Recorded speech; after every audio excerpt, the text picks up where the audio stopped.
All right guys, big video here today, important one. I'm gonna show you in today's video why so many golfers I work with, in an effort to keep their head down, to stay down through impact, end up actually keeping their chest down, and why that's like the worst thing in the world you can do. I'm also gonna show you what the pros do, which is instead of chest down, they do head back, chest up. I'm going to show you what I mean by that, why it's so important, and how you can put it in your swing. Let's just hop over to Analyzer. Let me show you a couple examples.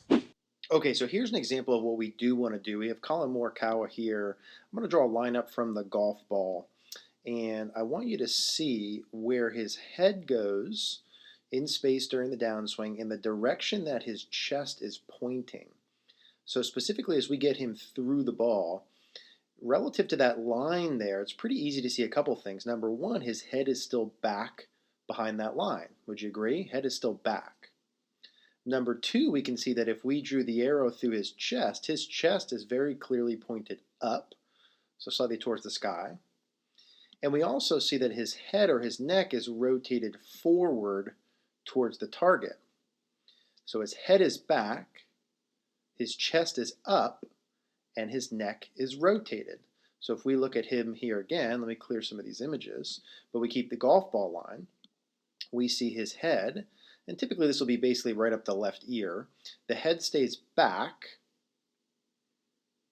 the chest points up, and the neck is rotated. Now, he's largely considered the best iron player in the world. What about driver? Let's pull up the best driver. So here's Rory McIlroy with the driver. We'll do the same thing. Ball up the driver line, and let's see what happens to him. Again, we're looking for the head and the chest correlation. So the head is going to stay back. In fact, it's moving away from the target. His head stays back, but as he's doing that through the ball, his chest is clearly pointing up towards the sky, not down towards the ground. And his neck has rotated, so his face is out towards the target. So head back, chest up, neck rotated is what we do want to do. Let me show you some drills and some feels and some things to avoid that could be holding you back here. All right, guys, so two awesome examples there. Colin Morikawa, often considered the best iron player in the world right now, and Rory McIlroy, the best driver, both of them producing the same motion, which is what I want you to have in your swing, which is through the ball. I want your head to stay back over the ball as your chest points up towards the sky. Okay, head back, chest up. That's the simplest version. Now, most players that I work with who come in to see me or work with us online, what they try and do is they try and keep their head down, meaning their eyes down at the golf ball and their head literally down in space. But in an effort to do that, what I'm seeing a lot is actually their chest stays down. And so as a byproduct of trying to keep their head down, I'm gonna put this club in my chest. Just imagine this is like a laser or like a light or something. At setup, obviously this is pointed down towards the ball, my chest is down. What I see a lot of players do is they try and keep their head down, but the chest stays pointed down towards the ground. And when my chest stays pointed down towards the ground, which way does my head go?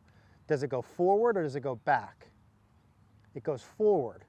Now, if we look at Colin Morikawa, Rory McIlroy, or any good golfer you've ever seen, do they look like this into the follow-through?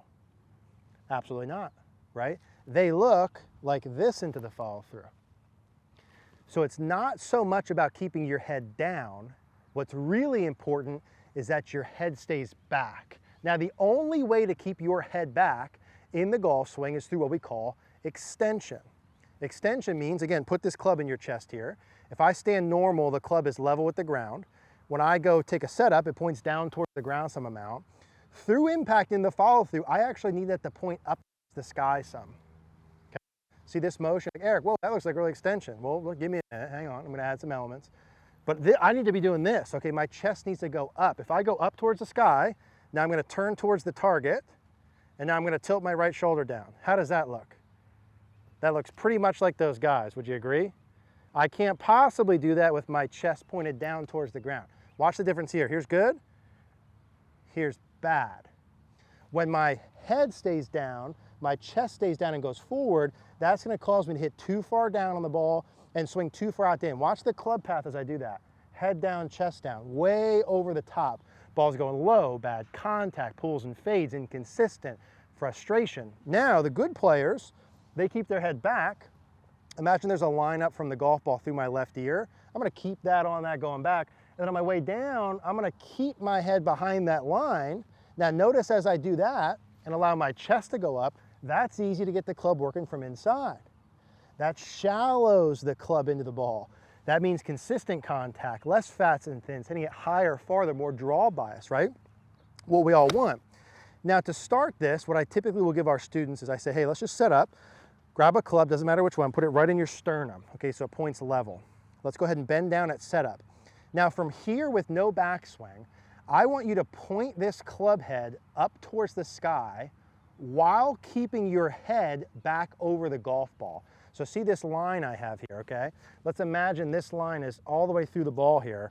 I want that line to feel like it's a kind of wall here through the golf ball. I'm gonna feel like as I point this up towards the sky, my head stays back over the line. You see that motion? No backswing. Try this out. Get up if you're watching this and try this. Put the club up towards the sky and your head stays back, okay? Now, just like Colin and Rory, were their eyes down at the target, down at the golf ball at this point? No, their neck was turned, right? Their neck was turned. Club up, head back. Now, what else is my body doing as I'm doing this? Club up, head back. Are my hips turning towards the target a little? Yes, right? My belt buckle's turning towards the target. Does it look like my weight is back even though my head is back, or does it look like my hips and weight are forward? Let's pull that Colin picture up. Does it look like his hips are forward or back? Pretty forward, right? Now, if I'm getting my chest up towards the sky and my head is staying back, how do I get out of this extension thing? Well, the last little piece of the puzzle, as I go club up, chest up, as I go head back, is I go shoulder down. Chest up, head back, shoulder down. Shoulder down means this side bend, right shoulder down, which keeps me in my inclination, same distance from the ground. That's how I can get rid of that popping up motion. So I'd want you to do a couple little rehearsals like that and then start to hit. I've got a 7-iron, and that's a good club to start with. This would apply for all clubs. We saw Rory with the driver. You do this with a sand wedge as well. I'm gonna feel like I do the same thing. Okay, chest up, head back, shoulder down. It's like perfect upper body motions through the golf ball. And there's a solidly struck, pretty darn straight 7-iron. Okay, now, like anything else, you got to do a couple to gain a feel. Some of you that are used to going this way, keep my head down forever, you're going to definitely feel like your chest is pointed out a little bit sooner and up. You're going to maybe feel like you're kind of reverse seeing a little bit. Weight's still forward, but reverse seeing. And you also might feel like your neck rotates sooner. So I'm not going to be shy about getting my eyes out towards the target. But I'm going chest up, head back, chest up, head back. And that's a high, probably a 2-yard draw. And you'll notice when you do this successfully, the ball should feel like it pops off the face. It should go high, but high and far. Not one of those high like puff balls you hit that goes nowhere. It should go higher, farther, and be a little bit more towards draw bias. Chest up, head back, shoulder goes down.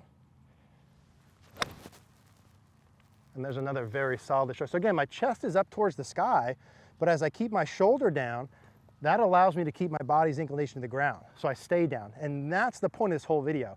That's how you stay down. You don't stay down by keeping your eyes down at the ball. You don't stay down by keeping your chest pointed down forever. That's going to swing too far down. Okay, that's going to swing too far down the left. The best players do not do that. They stay down through side bend. The chest goes up. All right, one more.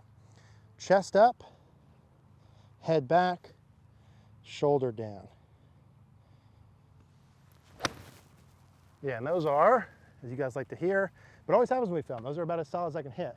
Little draw bias. So try that out, okay, through impact. There's a big reason why amateur players I work with don't swing like the pros. The key differentiator is how their body works through impact. This club has got to go up as the head stays back and the shoulder goes down. Just do these couple of reps like this just to get a feel, but you got to put a ball in right away, okay? These practice swings only go so far. You got to do it with a ball right away, record it, and see, oh wow, I really feel like I'm doing my head back, chest up, Eric, but I'm not doing it enough. Good, that's the feedback you need.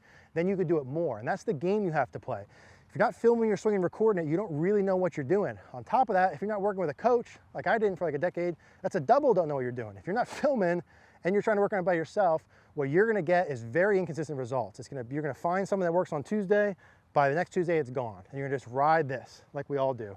When you start using video feedback, that's most important, and start working with a coach, you can identify the top priorities to work on and just keep hammering that plan in there.